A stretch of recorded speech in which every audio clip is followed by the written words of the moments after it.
திருவண்ணாமலை மாவட்டம் அடுத்த அரட்டவாடி எம்ஜிஆர் நகர பகுதியைச் சேர்ந்த ரமேஷ் என்பவரின் மகன் அரவிந்த். இவர் விடுதலை சிறுத்தைகள் கட்சியின் கிளை செயலாளர் பொறுப்பு வகித்து வருகின்றார். அவரது சகோதரர் அசோக் என்பவர் அதே பகுதியைச் சேர்ந்த உமா என்பவருக்கு சொந்தமான 5 ஏக்கர் நிலத்தை 2 லட்சம் ரூபாய் குத்தகை எடுத்து விவசாயம் செய்து வந்துள்ளார்.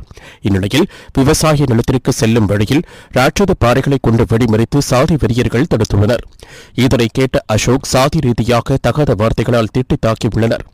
இதுகுறித்து செங்கம் காவலியத்தில் புகார் தெரிவித்தும் காவல்துறையினர் ஒருதலைபட்சமாக செயல்பட்டு அரவிந்தனை கைது செய்துள்ளனர்.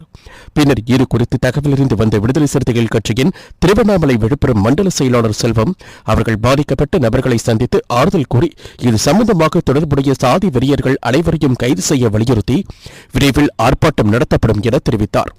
இதில் செங்கம் நகர செயலாளர் ஆட்டோ ஆறுமுகம், தொழிலாளர் விடுதலை முன்னணி டாஸ்மார்க் மாநில துணைச் செயலாளர் ரத்தினம், முன்னாள் மாவட்ட செயலாளர் ராமச்சந்திரன், செய்தி தொடர்பாளர் சாரதி, வழக்கறிஞர் அணி மாவட்ட செயலாளர் மணியரசன், வேட்டவலம் நகர செயலாளர் வழக்கறிஞர் கண்ணதாசன், ஒன்றிய துணைச் செயலாளர் அறிவுச்செல்வன், நகர துணைச் செயலாளர் சத்யராஜ், நகர அமைப்பாளர் அன்பு, நகர அமைப்பாளர் தலித் பாபு, இளஞ்சிறுத்தை எழுச்சி பாசறை ஒன்றிய அமைப்பாளர் பிரபாகரன், தொண்டரணி துணை அமைப்பாளர் தலித் சரத், இளஞ்சிறுத்தை எழுச்சி பாசறை துணை அமைப்பாளர் அன்னவேல் உள்ளிட்ட பலர் கலந்து கொண்டனர்.